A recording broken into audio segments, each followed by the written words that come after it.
ሰላም የፍታ ፕሮግራም ተከታታዮች፣ አሁን የምንገኘው በማዕከላዊ ኢትዮጵያ ክልል ነው። ሀዲያ ዞን ሆሳና ከተማ። በማዕከላዊ ኢትዮጵያ ክልል የሚገኙ መዳረሻዎችን አብረን በጋራ የምናየው ይሆናል። እንቀጥላለን። ስሜ በረከት ይገዙ ይባላል። የማዕከላዊ ኢትዮጵያ ክልል ባህል ቱሪዝም የኮሚኒኬሽን ባለሙያ። ስለዚህ ወደ ጉብኝታችን እንሄዳለን።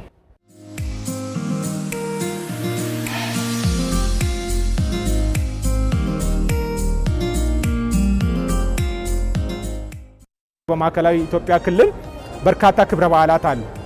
ዘመን መለወጫዎች አሉ። ለምሳሌ እዚህ ሀዲያ ብንሄድ ያሆዴ አለ፣ ከምባታ ብንሄድ መሰላ አለ፣ የም ብንሄድ ያሆዴ አለ። እንደዚህ እያልን በርካታ ብሔረሰቦች የራሳቸው የዘመን መለወጫ አለ። ስለዚህ እነዚህ የዘመን መለወጫዎች እዚህ አንዱ የክብረ በዓላት ውስጥ የሚካተቱ ነው። ከዛ ባለፈ ደግሞ ሃይማኖታዊ አሉ። እነዚህ ሃይማኖታዊ የምንላቸው እንደ ዘቢሞላ አለ፣ እዚህ ጋር አልካሶ ሀድራ አለ፣ እነዚህን አብሬት ምሁር ኢየሱስ ገዳም። ስለዚህ እነዚህ ሁሉ ሃይማኖታዊና ታሪካዊ ስፍራዎች፣ ታሪካዊ የምንላቸው እንደ አንገሪ ቤተመንግስትን የመሳሰሉ በርካታ ስፍራዎች በዚህ በሃይማኖታዊና ታሪካዊ ክብረ በዓላት ላይ እነዚህን የምናይ ይሆናል። ሌላው ወደዚህ ስንመጣ በክልሉ የሚገኙ የተፈጥሮ መስህቦችን በጥቂቱ የምናይበት ነው። የተፈጥሮ መስህቦች ማለት አረቀት ሐይቅ አለ፣ ስልጤ አባይ አለ፣ ስልጤ ውስጥ የሚገኝ ነው። ቡዳ መዳም ይባላል። ቡዳ መዳም ሐይቅ ነው። እነዚህ ሐይቆች ናቸው በማዕከላዊ ኢትዮጵያ ክልል ውስጥ የሚገኙ ሐይቆች ናቸው። ሌላው እዚህ ጋር የምናየው አርቶ ፍልውሃ ነው። ይሄ አርቶ ፍልውሃ ማለት በማዕከላዊ ኢትዮጵያ ክልል በሀላባ ዞን የሚገኝ ነው። ይሄ አርቶ ፍልውሃ በርካታ ሰዎችን ለፈዋሽነቱ የሚጠቀሙበት ነው። ሰዎች እዚህ እየሄዱ እየታጠቡ ለህመማቸው እዚህ እየሄዱ ይጠቀማሉ። ሌሎች ዞኖችም ላይም አለ እንደዚህ ፍልውሃ። እነዚህ ለአብነት ማዕከላዊ ኢትዮጵያ ውስጥ አንዳንድ ብለን የያዝናቸው ናቸው። ሌሎች እነዚህ ፏፏቴዎች አሉ። የቦር ተራራ አለ። እዚህ ጋር ስና የቦር ተራራ ማለት የም ውስጥ የሚገኝ ነው። መድኃኒት ይለቀምበታል። ጥቅምት 17 መጥተ መድኃኒት የምትለቀምበት ነው። እዛ ላይም ደግሞ ሃይኪንግ አለ። ተራራው ከፍታው ላይ ወጥቶ ሰው እዛ ላይ የሚዝናንበት ስፍራ ነው። ሌላው እዚህ ጋር የምታየው የሳሮ ቤራ መልክዓ ምድር አቀማመጥ ነው። መልክዓ ምድሩ የአካባቢው መልክዓ ምድር የሚያሳይ ነው። ይሄ ሳሮ ቤራ ይባላል እና ይሄም በማዕከላዊ ኢትዮጵያ ክልል የሚገኝ ነው። ሌላው ያው አምባሪቾ ኢኮቱሪዝም ነው። አምባሪቾ 777 ኢኮቱሪዝም ይባላል እና ይሄ ኢኮቱሪዝም ስፍራ አሁን በጣም እየለማ ያለ በርካታ ቱሪስቶችን ወደዚህ ወደ ክልላችን እንዲመጡ እየተሰራበት ያለ ነው። ሌላው እንደ ማዕከላዊ ኢትዮጵያ አንድ ፓርክ አለ። የግቤ ሸለቆ ብሔራዊ ፓርክ ይባላል እና ይሄ የግቤ ሸለቆ ብሔራዊ ፓርክ እንደምታዩት በርካታ እጽዋቶች አሉ። በርካታ የውሃ ውስጥ አሉ። እነዚህ እጽዋት ራሱ ፍልውሃ አለ በዛው ሁሉንም የያዘ ስለሆነ ይሄ አንዱ የኛ ማዕከላዊ ኢትዮጵያ ስትመጣ ልታያቸው ልትጎበኛቸው ከሚችሉበት ስፍራዎች አንዱ ሆኖ የተጠቀሰ ነው ማለት ነው።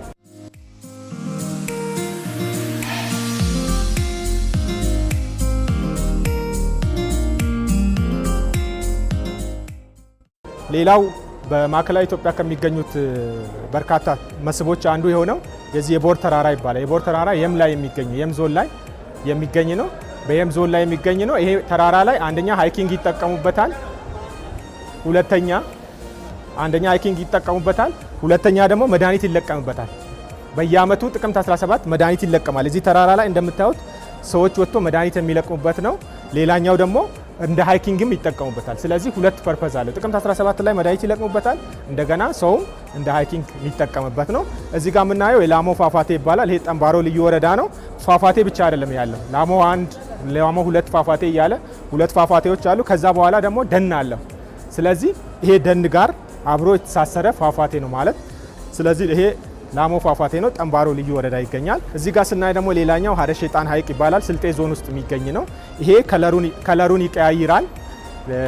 ሌሎች እንደዚህ አይነት ተፈጥሯዊ መስህቦችንም ሌላ ቦታ የሉም፣ እኛ ጋር ነው በብዛት የሚገኘው እና ይሄ ስልጤ ዞን ውስጥ የሚገኝ ነው። ሀደ ሸይጣን ሐይቅ ይባላል እና በማዕከላዊ ክልል ውስጥ የሚገኝ ነው። እዚህ ጋር የምናየው ያው በማዕከላዊ ኢትዮጵያ ክልል ብቸኛ የሆነ ፓርክ አለን። የግቤ ሸለቆ ብሔራዊ ፓርክ ይባላል። እንግዲህ እዚህ ፓርክ ውስጥ እንደምታዩት መልክዓ ምድሩ አንድ የቱሪስት ማረፊያ ነው። ሁለተኛ የዱር እንስሳት እዚህ ውስጥ አሉ። ሌላኛው ወንዝ ውስጥ ግቤ ብሔራዊ ፓርክ ውስጥ ወንዝ አለ። እነዛ ወንዞች ውስጥ ደግሞ እንደምታዩት የተለያዩ ጉማሬና የተለያዩ አዕዋፋትም ጭምር እዚህ ፓርኩ ላይ አሉ። ስለዚህ ይህም ፓርክ ብቸኛ ነው፣ እንደ ማዕከላዊ ክልል ብቸኛ ፓርክ ነውና ይህም ፓርክም እዚህኛ ማዕከላዊ ኢትዮጵያ ክልል ውስጥ የሚገኝ ብሔራዊ ፓርክ ነው እና በብሔራዊ ፓርክነት የተያዘ ነው።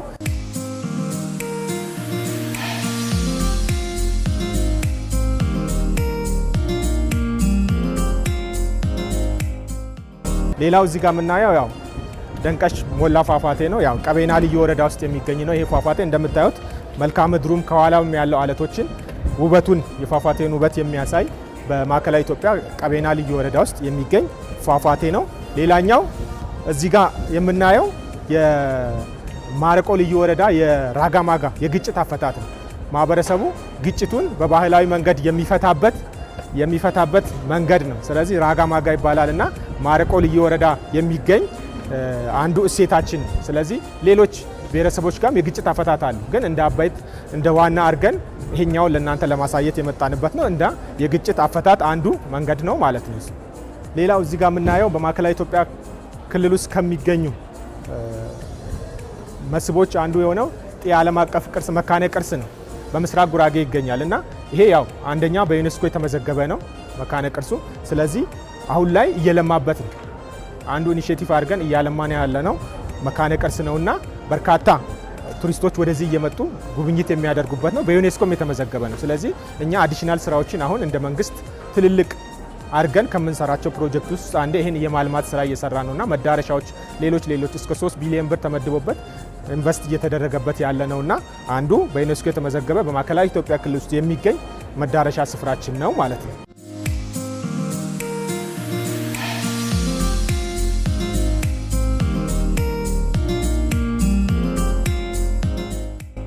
እዚህ ጋር የምናየው ያው አንደኛው ሌላኛው በማዕከላዊ ኢትዮጵያ ክልል ውስጥ የሚገኘው ያው አምባሪቾ 777 ኢኮ ቱሪዝም ነው። ይሄ ከምባታ ዞን ውስጥ ይገኛልና 777 ደረጃዎች አሉ። 777ም የራሱ ትርጉም አለ። እነዚህ በትርጉም ነው የተሰጠውና ደረጃውን በዛ ልክ ነው። 7 ማረፊያዎች አሉ፣ 7 ጎሳዎች አሉ። ስለዚህ ብሔረሰቡን ያስተዳደሩበት መነሻቸው ነው ተብሎም እዛ ላይ ይገመታል። ስለዚህ ይሄ አምባሪቾ ኢኮ ቱሪዝም 777 ቀደም እንዳልኩ በርካታ ቱሪስቶች ወደዚህ እየመጡ የሚጎበኙበት በማዕከላዊ ኢትዮጵያ የሚገኝ አንዱ መዳረሻ ስፍራችን ነው ማለት ነው። ከባህር ጠለል በላይ 3058 ከፍታ ላይ የሚገኝ ነው ማለት ነው። ሌላኛው እዚህ ጋር የምናየው የአርቶ ፍል ውሃ ነው። አርቶ ፍል ውሃ ቅድም እንዳልኳችሁ በሀላባ ዞን ውስጥ ይገኛል። በርካታ ሰዎች ለፈዋሽነት መጥቶ የሚጠቀሙበት የፍል ውሃ አይነት ነው። ሌሎች ዞኖቹ ላይም አሉ፣ ግን ከሁሉም አንድ የሚለውን እንድናሳያችሁ የፈለግንበት ነው። መጨረሻ ላይ እዚህ ጋር ስንመጣ ሀዲያ ዞን ውስጥ የሚገኝ ነው። መጨፈር ሐይቅ ነው። ሐይቁ ላይም የተለያዩ አዕዋፋትም አሉ እዚህ ላይ እና ገጽታው ያምራል። ስለዚህ ይሄ አንዱ ሀዲያ ውስጥ የሚገኝ ነው። ከዚህ ጋር ተያይዞ ከጎኑ ለጎኑ ሌሎች ሐይቆችም አሉ። 3 ሐይቆች ናቸው አሉ። ጉዳመዳ አለ፣ መጨፈራ አለና ከዚህ ጋር 3 ሆኖ 3ቱም ሐይቆች እዛው ቅርብ ለቅርብ ሆኖ እዛ የሚጎበኙ ነው እና ሀዲያ ዞን ውስጥ ይገኛል ማለት ነው። ስለዚህ እኒን ይመስላሉ። መታችሁ ያው መጎብኘት የምትችሉ መሆኑን በዚህ አጋጣሚ ግብዣ አቀርባለሁ ማለት ነው።